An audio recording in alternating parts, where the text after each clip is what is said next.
Gledate Gorenjska poročila na GIF TV.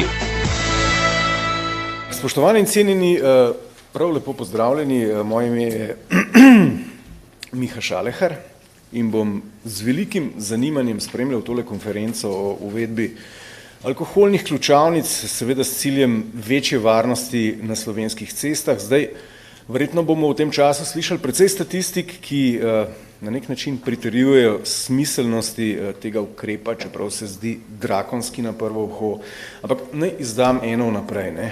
Samo tistih, ki so tako globoko napihani, da jih je bilo potrebno potem napotiti na rehabilitacijski program, je bilo v zadnjih letih 35.000, ne.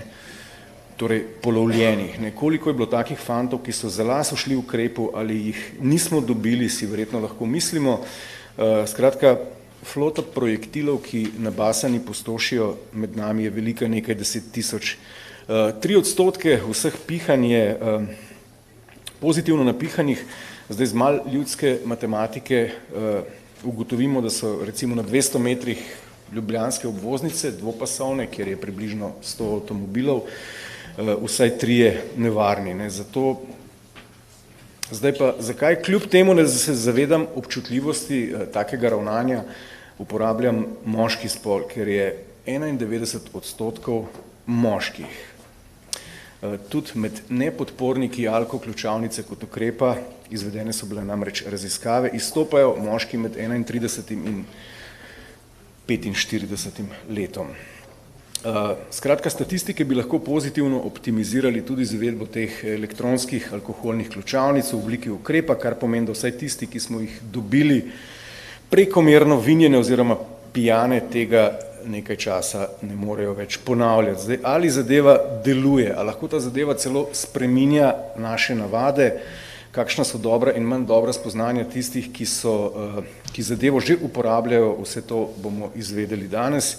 Začnimo pa z uvodnimi nagovori. Najprej kot nagovoru vabim magistrico Simono Felser, VD direktorja oziroma direktorice Agencije Republike Slovenije za varnost prometa.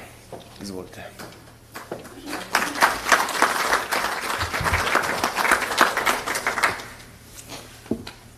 Cenjeni državni sekretar Andrej Rajh, državni sekretar za pravosodje dr. Igor Šoltes, državna sekretarka za notranje zadeve Tina Heferle, izvršni direktor Evropskega sveta za varnost v prometu in soorganizator naše druge mednarodne konference, gospod Antonio Avenoso, gospod Debeljak z Ministrstva za zdravje, cenjeni govorci, udeleženci in predstavniki medijev, lepo pozdravljeni.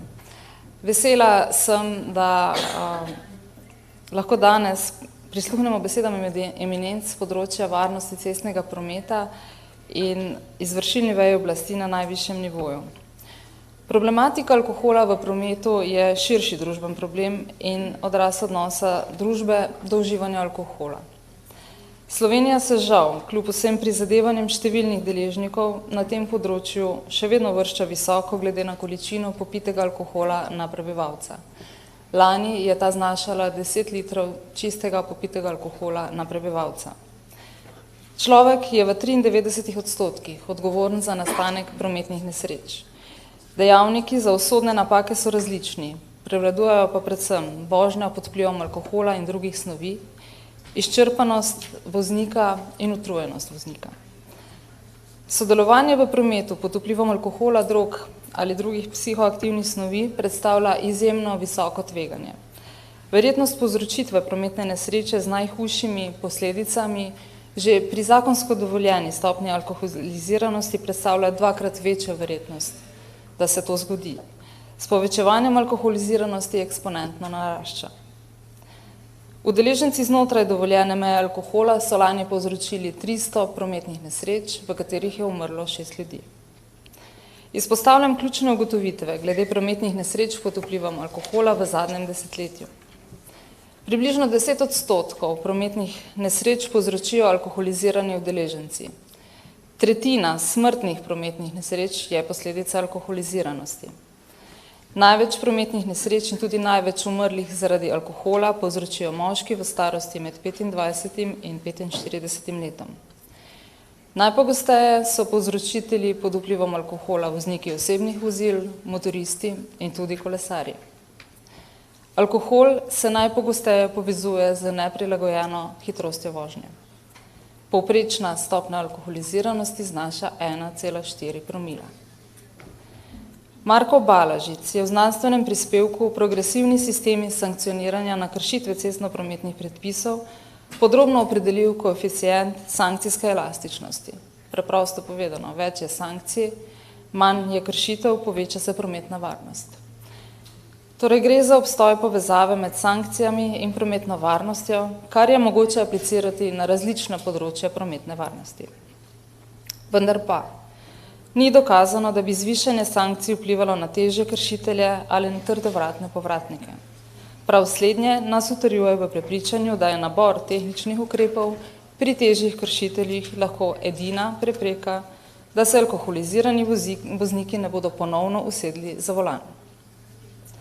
Zato je pomembno, da se proučijo dodatne možnosti nadgradnje zakonodaje, predvsem v povezavi z kaznovalno politiko, znižanjem dovoljene stopnje alkoholiziranosti, vgradnjo alkoholnih ključavnic kot dopolnilnega prekrškovnega ukrepa oziroma rehabilitacijskega programa. Razmisliti bi morali tudi o primernosti takšnega tehničnega ukrepa za poklicne voznike, prevoze otrok in šole voženj. Navedeno predvideva tudi evropska uvedba o splošni varnosti vozil, ki določa, da morajo biti od julija 2022 vsi novi tipi vozil in od julija 2024 vsa nova vozila na evropskem trgu opremljena z naprednimi varnostnimi sistemi, med katere sodi tudi tehnična predpriprava za namestitev blokirne naprave, ki preprečuje vožnjo pod vplivom alkohola.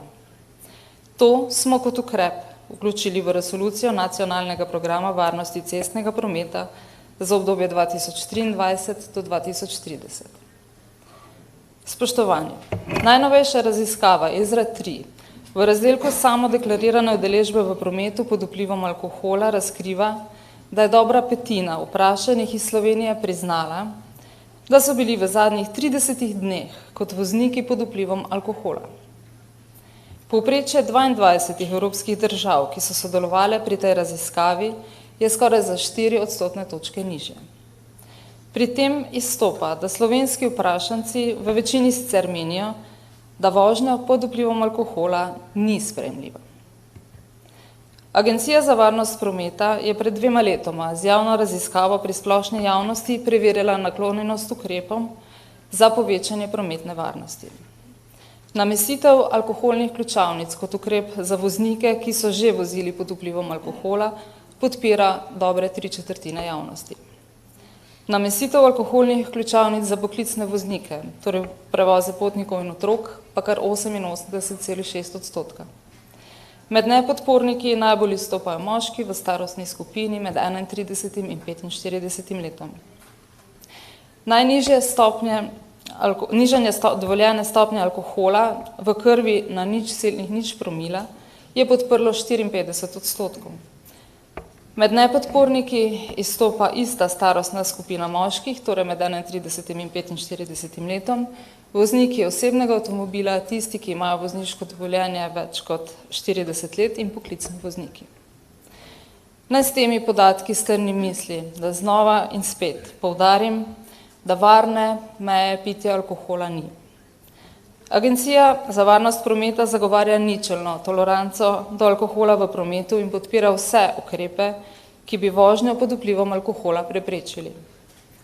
Prav zato tudi apel vsem sodelujočim, da aktivno pristopimo k proučitvi ukrepov, da bo že prvi akcijski načrt po sprejemu resolucije na to področje posegal kar najbolj učinkovito, da ne bi ostali zgolj pri zaključkih mednarodne konference. Hvala lepa.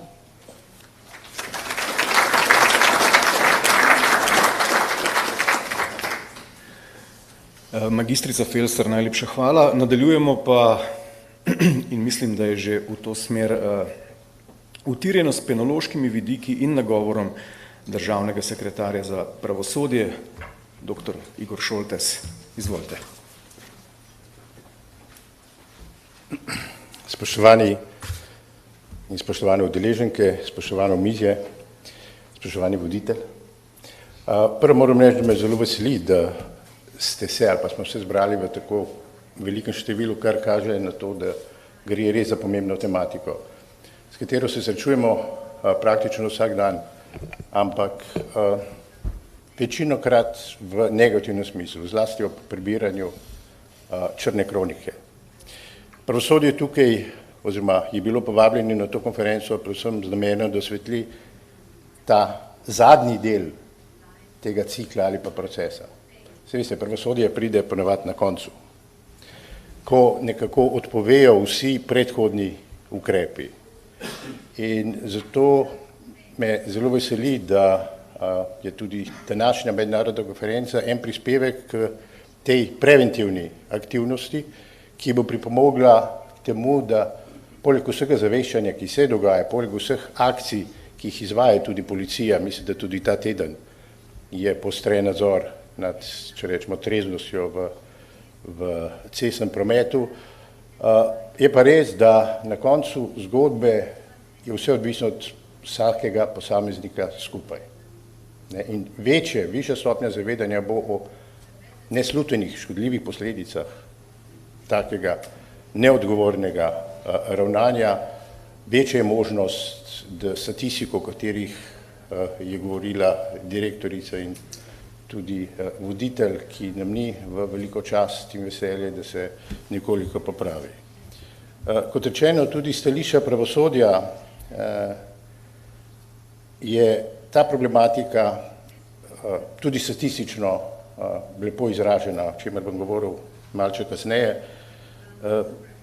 Vsekakor so že predhodni govorci, tudi tisti, ki bodo nadaljevali, povedali, da je problematika alkohola v družbi in v prometu širši problem in seveda tudi odraz družbe in tolerance do alkohola.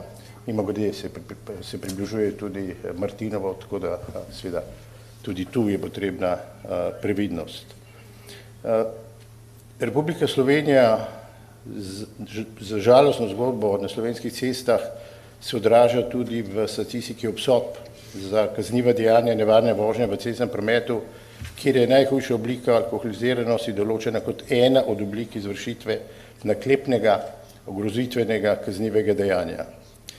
In statistika obsodb za kaznivo dejanje po 324. členu Kazenskega zakona kaže na to, da je bilo v letu 2019 in 2020 skoraj 33 oseb obsojenih za navedeno izvršitveno obliko tega kaznivega dejanja, 21-22 pa že 43, kar kaže seveda na trend, ki ga je treba obrniti navzdol. Je pa res, da pri kaznovalni politiki, govorimo o sankcioniranju, o recimo področju kaznivih dejanj, pa seveda tudi prekrškov, so mnenja, če bi vprašali javnost, seveda zelo različna. Ko se zgodi tragedija, ko se zgodi nesreča z smrtnimi žrtvami, ko je storilec pod vplivom alkohola, takrat mnogim pride na misel, da so seveda kazenske sankcije premile, da je treba bolj poseči v kazensko zakonodajo, da so potrebne strože sankcije in da bo to seveda vplivalo tudi preventivno na morebitne naslednje storilce. Vendar treba reči, da ta vidik se v praksi vedno ni pokazal kot ustrezen in vedno seveda je treba imeti pred očmi načelo ultima ratio, se pravi, da zaostrovanje kazenskih sankcij pride na koncu, ko odpovejo vsi drugi potrebni ukrepi. Mislim, da ravno ta konferenca je tudi en prispevek k temu, da lahko kot družba, kot institucija, kot država, kot posamezna ministrstva naredimo mnogo več na tem preventivnem delu, kot pa da čakamo na to, kako bo z poostrenimi kazenskimi sankcijami kazenski zakon in zaporni sistem poskrbel za prevzgojo, ker temu seveda ne bo tako. In Ministrstvo za pravosodje si stalno tudi prizadeva, da bi bile kaznovalne sankcije določene v skladu z načelom sorazmernosti in na način, ki so ustrezne, še vedno odvračilne narave, predvsem pa učinkovite. Ministrstvo je že pred leti podprlo te ideje o uvedbi tako imenovanih ključavnic alkoholnih za rasti, zato ker to je en pomemben prispevek, ampak še enkrat, ne kot oblika kaznovanja, ne oblika kaznovalnih ukrepov, ampak predvsem preventivnih. Da ne bom nadaljeval preveč dolgočasno statistiko, lahko samo to povem, da tudi na Ministrstvu za pravosodje skozi ves čas naslavljanja tega problema aktivno in zelo dobro sodelujemo tako z Ministrstvom za notranje zadeve in infrastrukturo, tudi z agencijo. In tisto, kar se mi zdi pomembno poudariti, da vsak od nas, vsaka inštitucija, tudi ministrstva, so tista, ki lahko pomagajo tudi družbi nasloviti ta vprašanja na način, ki bo, upamo, lahko prepričal posameznika, da preden seveda se usede za volan, premisli v primeru, da je seveda posegel v alkoholu, da s tem ne ogroža seveda sebe, ampak pred morebitnimi kazenskimi sankcijami in ukrepi, ampak predvsem posameznike nedolžne, ki se nahajajo v prometu.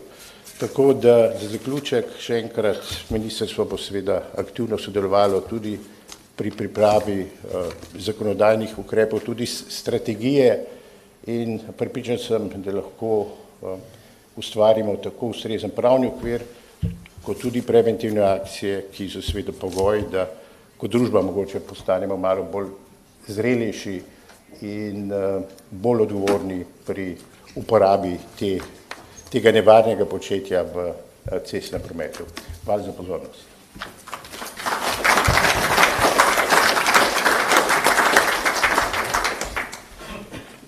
Doktor Šoltes, hvala za tale pravosodni razmislek. Zdaj gremo pa v resor, ki ima nemara malenkost več preventivnega potencijala. Sledi namreč nagovor državne sekretarke za notranje zadeve, gospe Tine Heferle.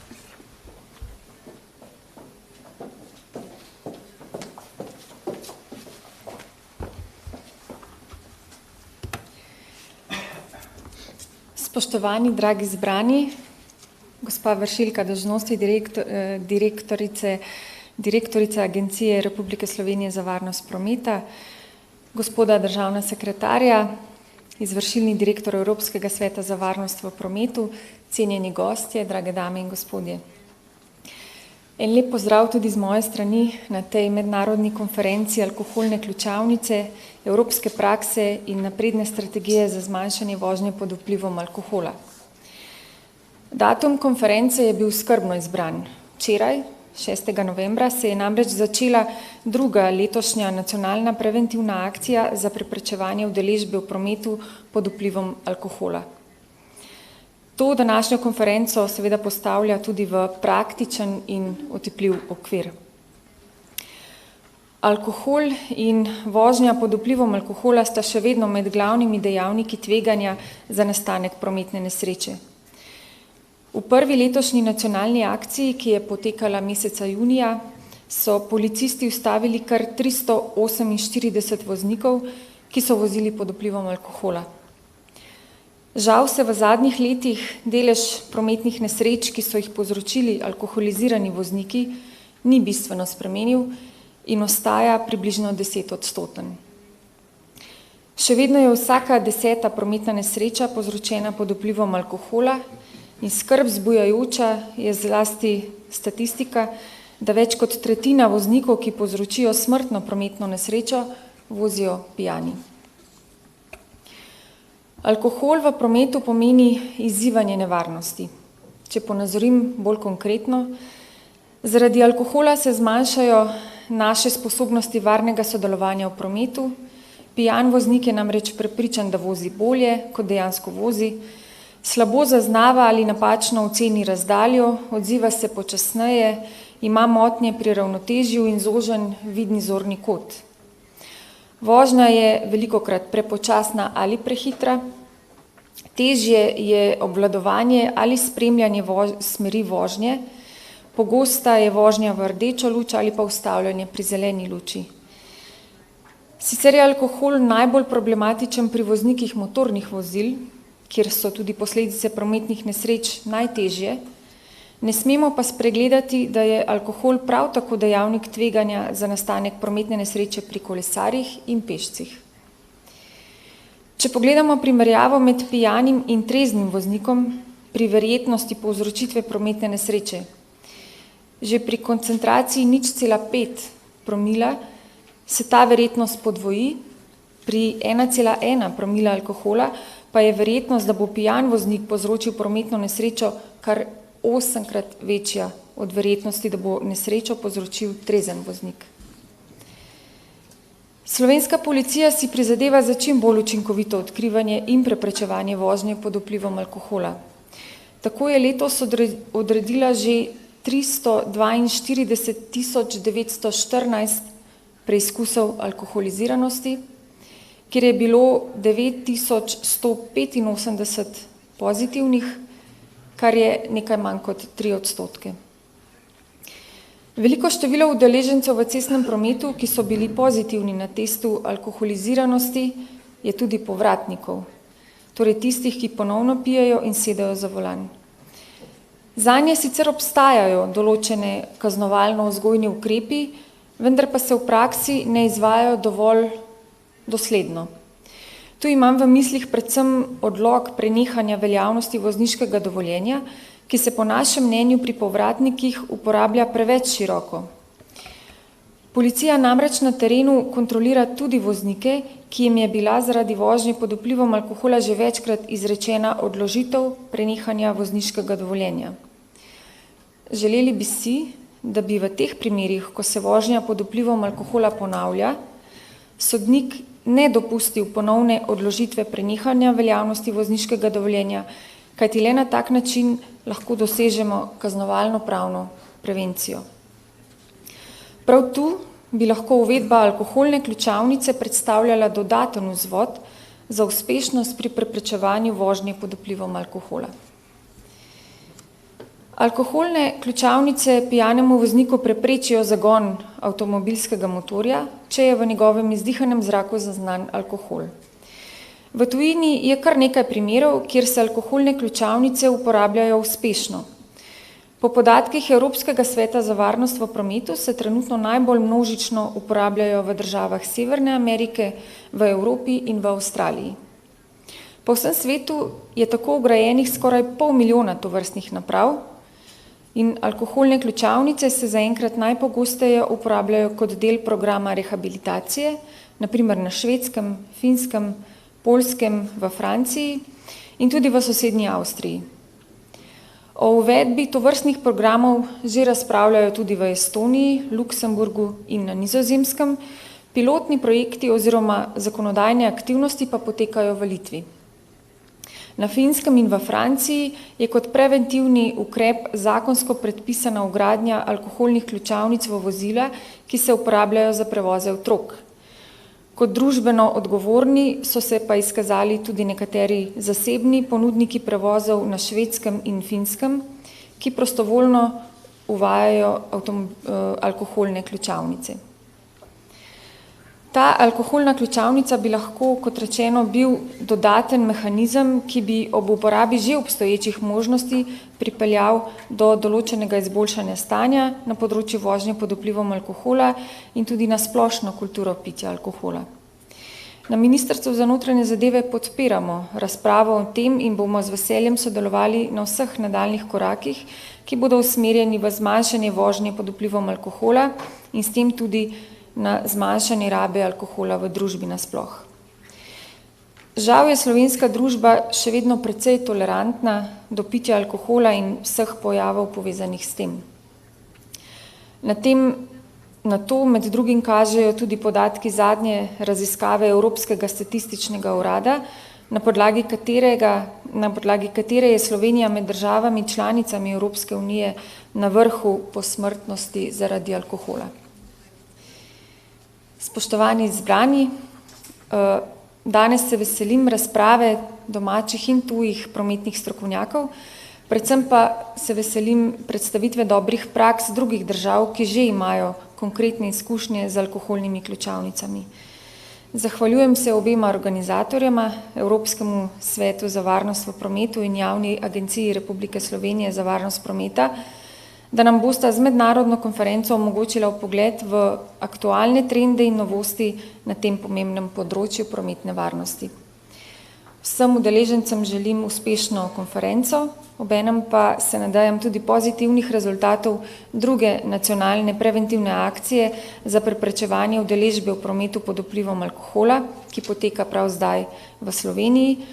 Prav tako pa želim tudi uspešno delo v zadnji letošnji akciji, ki bo potekala v tradicionalno prometno zahtevnem veselem decembru. Srečno!